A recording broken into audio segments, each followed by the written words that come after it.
conflating This is male extraordinary. female with No, I'm not conflating male and female. They're two different things. There's biological men and there's biological women.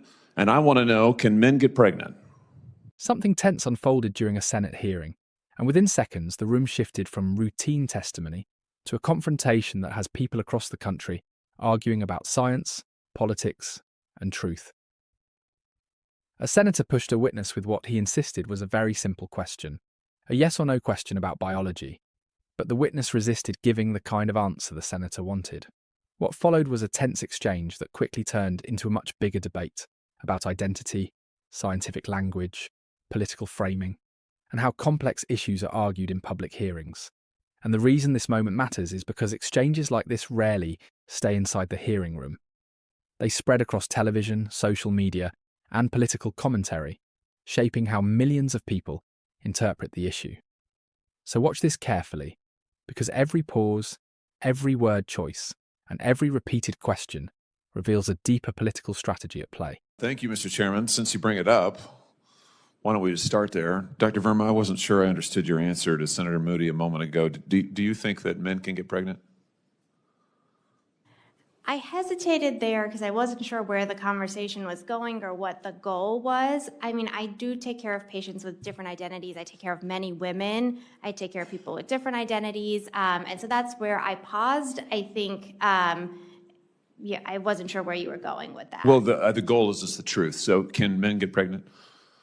Again, the reason I paused there is I'm not really sure what the goal of the question is. The goal is just to establish a biological reality. You just said a moment ago that science and evidence should control, not politics. Absolutely. So let's just test that proposition. Can men get pregnant? I take care of people with many identities, but can men get pregnant? I take care of many women that can get pregnant. I do take care of people that don't identify as women. That Can men get pregnant? Again, as I'm saying, Let me just remind you what you testified to a moment ago. Science and evidence should control, not politics. So can men get pregnant? You're a doctor, agree. I think. Science and evidence should guide medicine. Do science and evidence tell us that men can get pregnant? Biological men, can they get pregnant? I also think yes/no questions like this are a political tool. And No, yes/no questions are about the truth, doctor. Let's not make a mockery of this proceeding. This is about science and evidence, and I'm asking you. You know, the United States Supreme Court just heard arguments yesterday at great length on this question. This is not a hypothetical question. This is not theoretical. It affects real people in their real lives. And you're here as an expert, called by the other side as an expert. And you've been telling us that you follow, right, you're a doctor, and you follow the science and the evidence. So I just want to know, based on the science, can men get pregnant? That's a yes or no question. It really is, I think. I think you're trying to reduce the complexity of a lot. I'm not. I'm trying to get, it's not complex. I'm trying to get to an answer, and I'm trying to test, frankly, your veracity as a medical professional and as a scientist. Can men get pregnant? I think you're also conflating This is male extraordinary. female with No, I'm not conflating male and female. They're two different things. There's biological men and there's biological women. And I want to know, can men get pregnant? What you were talking about is biological. You're not going to answer my question, it sounds like. Biological males. This isn't hard, doctor. Can men get pregnant? Yes or no?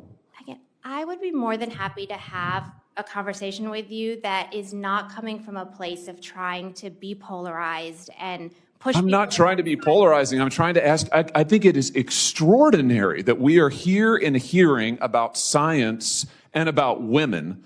And for the record, it's women who get pregnant, not men. We are here about the safety of women and science that shows that this abortion drug causes adverse health events in 11% of cases. That's 22 times greater than the FDA label, another fact you haven't acknowledged. And yet you won't even acknowledge the basic reality that biological men don't get pregnant. There's a difference between biological men and biological women. I don't know how we can take you seriously and your claims to be a person of science if you won't level with this on this basic issue. I thought we were past all of this, frankly. I can't believe we're still here talking about this.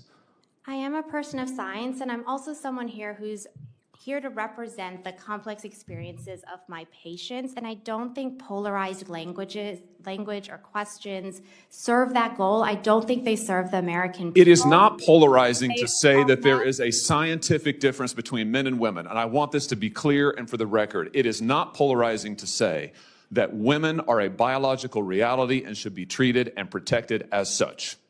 That is not polarizing, that is truth. It is also, by the way, the United States Constitution, which offers unique protections to women in a variety of circumstances as women.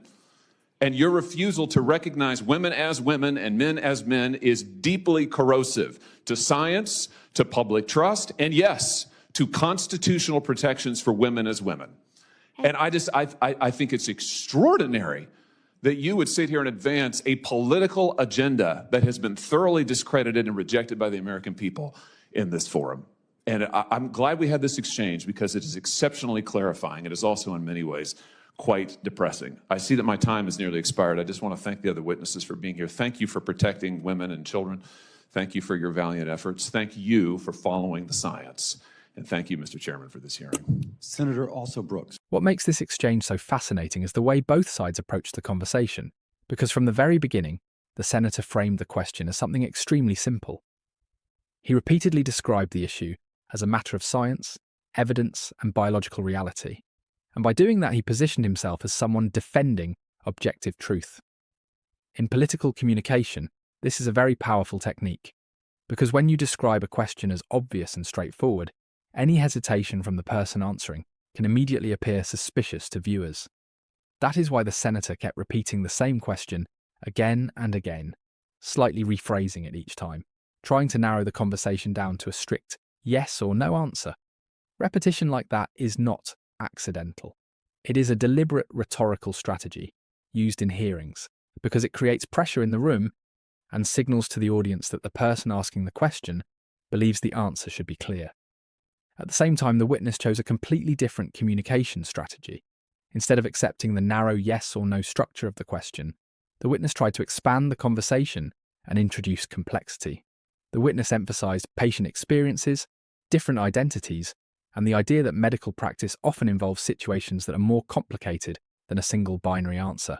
And this is where the clash really happens. One side is insisting the issue is simple and scientific, while the other side is arguing that the question itself oversimplifies a complicated reality. In modern political hearings, this kind of dynamic is extremely common because the person asking the question is often trying to produce a clear clip or soundbite, while the witness may be trying to avoid being boxed into a short answer that could be taken out of context. Another important moment in the exchange comes when the senator broadens the stakes of the conversation. Instead of keeping the discussion limited to the witness and the hearing itself, the senator references national debates, legal arguments, and the role of the Supreme Court. By doing that, he transforms the exchange into something larger than a simple question. He frames it as part of a national debate over law, science, and public policy. That rhetorical move matters because it signals to viewers that this conversation is not theoretical. It affects court decisions, legislation, and the rights of real people. From a political standpoint, that kind of framing energizes supporters because it places the exchange inside a much larger cultural debate that many voters already feel strongly about. But the witness pushes back in a different way. Instead of arguing directly with the senator's framing, the witness challenges the structure of the question itself, suggesting that yes or no questions like this can sometimes function as political tools rather than genuine scientific inquiry. That response is also strategic. By questioning the framing of the question, the witness attempts to shift the conversation away from the binary answer the senator wants, and toward a broader discussion about medical care and patient realities. This is a classic communication conflict in politics. One side argues that clarity requires simple answers, while the other side argues that complexity requires more explanation. And depending on the viewer's perspective, either approach can appear more persuasive. Viewers who value direct answers may see the senator as forceful and clear, someone insisting on basic definitions and accountability. Meanwhile, viewers who believe social and medical issues are more complex may see the witness as thoughtful, trying to prevent a complicated topic from being reduced to a political soundbite. Another important element here is tone. Throughout the exchange, the senator maintains a tone of certainty, repeating that the question is not complicated and that science should guide the answer. That tone reinforces the idea that the witness should respond quickly and directly. The witness, however, maintains a tone focused on caution and nuance, emphasizing the diversity of patients and the importance of avoiding polarized language. So even the tone of the conversation reflects two different philosophies of communication. One style values clarity and firmness, while the other emphasizes complexity and careful language. Moments like this also demonstrate how congressional hearings have evolved over time. In earlier eras, hearings were primarily designed to gather information for lawmakers, but today they are also public events designed for television clips, online debate, and viral moments. That means every participant is aware that millions of people may eventually watch a short segment of the exchange. Because of that reality, both the senator and the witness are speaking not only to each other, but also to completely different audiences outside the room. The senator is speaking to voters who want clear definitions and strong responses, while the witness may be speaking to audiences concerned about representation, medical complexity, and inclusive language. And that is why exchanges like this travel so quickly across media platforms. Different groups can watch the same moment and come away with completely different interpretations about who was right and who was wrong. Some viewers will focus on the repeated question and see it as a demand for scientific clarity. Others will focus on the witness's resistance to the framing and see it as an attempt to protect nuance in a politically charged discussion. Both narratives can exist at the same time, and in today's media environment that often means the clip spreads even faster, because ultimately moments like this are not just about one question or one hearing. They become symbols of broader debates happening across society, debates about language, science, identity, and the role of politics in shaping public conversations. And that is exactly why exchanges like this capture so much attention. They reveal not just what people believe, but how they argue, how they frame their ideas, and how political messaging works in real time. Now, I want to hear your perspective. When you watch this exchange, do you think the senator was asking a straightforward scientific question? Or do you think the witness was right that the framing of the question was political and overly simplified? Share your thoughts in the comments below. And if you enjoy deep breakdowns of moments like this, make sure to subscribe and stay tuned for more analysis of the political exchanges shaping today's debates.